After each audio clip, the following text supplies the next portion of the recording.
And welcome back. How's everybody doing? My name is Johnny the Greek. Hope you guys had a good off season. This is the Monday Night Football Best Bet Show presented by Statement Games. Welcome. Good to have y'all. Hope you guys enjoyed the Thursday and Sunday games. We've got some good bets for you for Monday night. Before we get into previewing the game and covering my favorite props and bets for Monday Night Football Week 1, just a couple quick announcements. These are not even going to be suggestions. We'll just be discussing the bets and props that I'm making personally, along with the reasoning behind them. Please set a limit and stick to it. For help with problem gambling, please call 1-800-GAMBLER. I like to look at this podcast series as like an idea generator. Please feel free to tail if you like some of the ideas, but that's the way I think of it. I would take these into consideration and make your own choice when it comes to it. We did something similar last year. We did a best bet series, written and audio format for IDP Plus. I was 30-21 overall for the written article series last year, and 116-83 overall for the audio format. So winning record in both places, but you guys know how betting goes. Nothing is a sure thing. So tail carefully if you do plan on tailing. Alrighty, let's get into it. Monday Night Football Week 1, we've got the Vikings at the Bears. So Minnesota is favored by 1.5 at around -110. Chicago is getting 1.5 at around -110. The over-under for this game is 43.5 points at about -110 either way. The game is in Chicago outdoors. So last season, the Vikings were the sixth best passing offense in yards per game, while Chicago was 31st overall. That's going to look a little different this year with J.J. McCarthy under center. We'll get into that more in a minute. Minnesota was among the middle of the pack for their rushing offense last season. They did about 109 yards per game on the ground, while Chicago was in the back third of the league at 102 yards per game on the ground. So yeah, we can definitely ignore that Minnesota passing attack ranking since we're gonna have a new quarterback under center with JJ McCarthy. So we're not entirely sure how that's gonna look. But we do want to look at the overall trends and what information we can glean about this matchup before we get into it. So last year, Minnesota was not a great pass defense. They allowed 242 yards per game through the air. Chicago was middle of the pack for their pass defense at allowing 217 yards per game through the air. Minnesota was a great rushing defense last year. I believe they were top five, and Chicago was 28th overall for rushing defense last season, allowing 136 yards per game on the ground. So that's something we could definitely think about or target. That Chicago rush defense does not look great.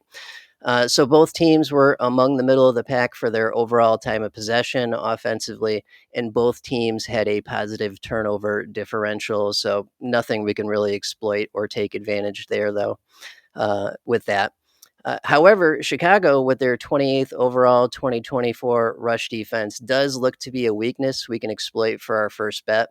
We'll get into that in a moment. But combined with a decent looking Minnesota rushing attack that added Jordan Mason this offseason to help keep Aaron Jones fresh, I think we can find some value there. Besides that, I don't really think that Minnesota's just going to let JJ McCarthy air it out all over the place in his first ever regular season game. So I do expect a steady dose of Aaron Jones and in short yardage situations, Jordan Mason, who's about 20 pounds heavier, and they got him in the offseason for exactly those type of scenarios. So we don't really want to mess with anything in regards to either passing offense, as we do have the new quarterback under center in Minnesota. And while there should be improvement in Chicago, year two Caleb Williams, we can't believe it until we see it.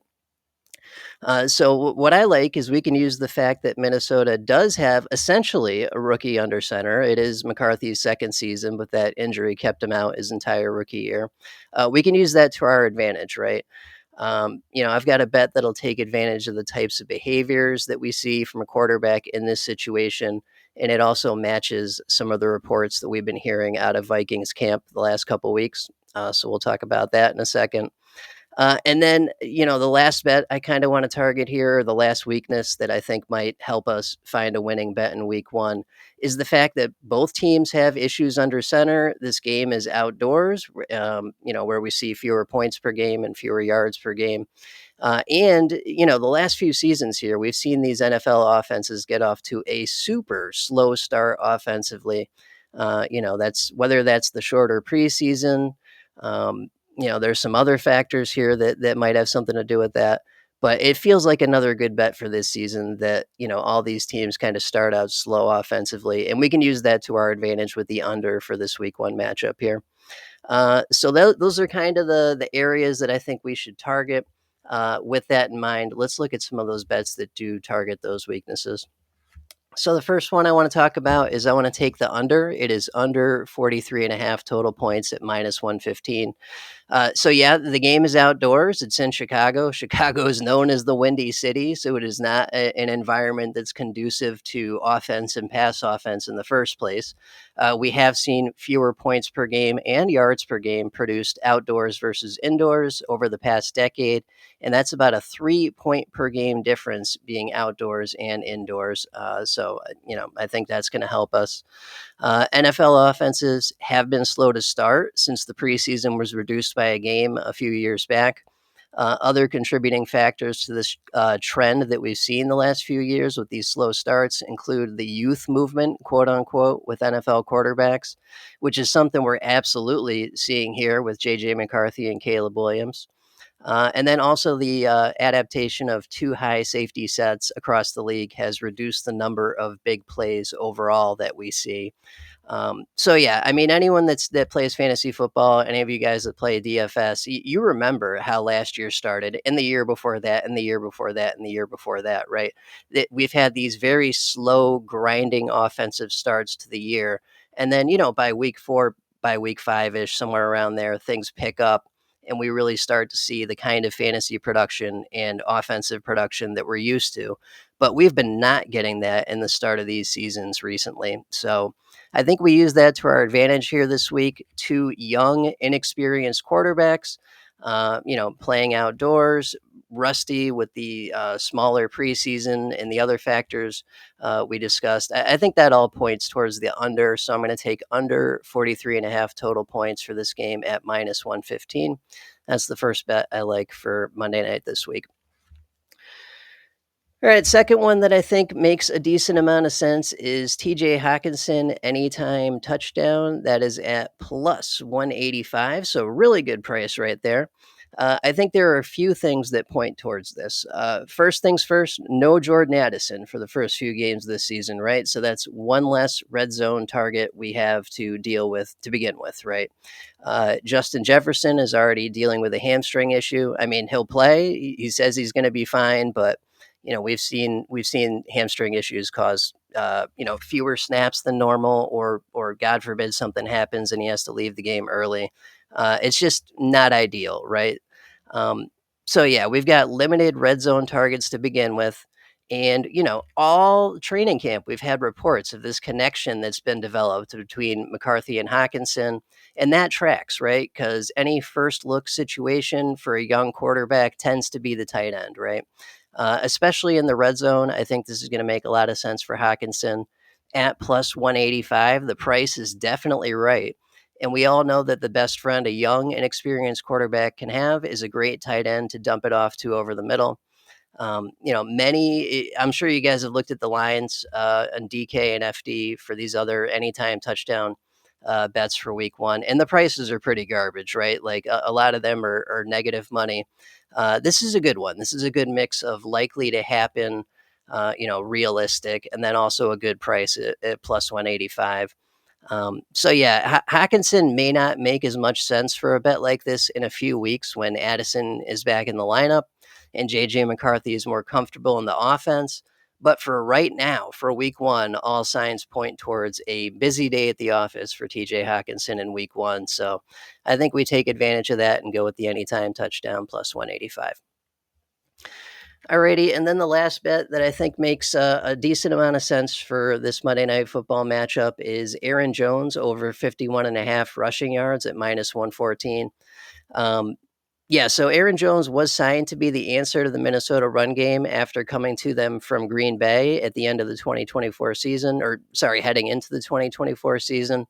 And he was exactly that for them last season. He had 1,138 rush yards. He played all 17 games for the first time since 2022.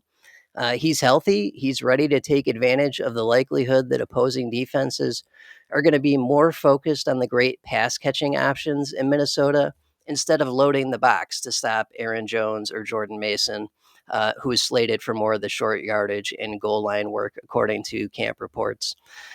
Beyond that, this is a weakness to begin with. We talked about how Chicago has the 28th overall rush defense from last season that allowed 136 yards per game on the ground. Um, yeah, and they've got some injury issues too. Tremaine Edmonds is already a little beat up, looking a little iffy for week one. Their safeties had Brisker had a pretty significant injury last year. Their cornerback core was in flux a little bit. This is not like a solid, perfect defense by any means right now. So I don't think this has gone away. I don't think this weakness has disappeared. I think it's still there, and I think we take advantage of it with this prop here. And then, yeah, Chicago did hire a new defensive coordinator in Dennis Allen, but his most recent job, besides this, was as the Saints head coach and defensive coordinator.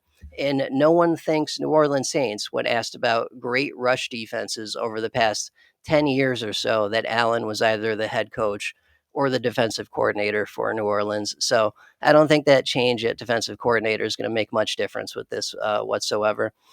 So yeah, this is probably still a weakness.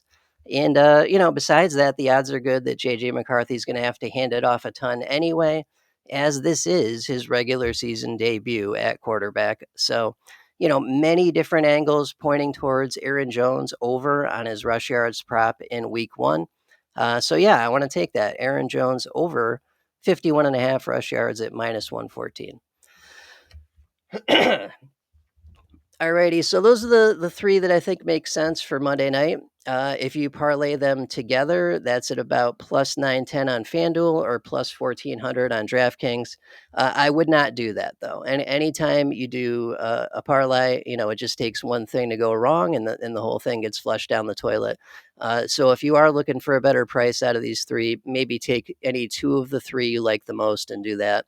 But I'm probably just keeping these as individual bets for myself. So yeah, those are my favorite Monday Night Football bets for week one.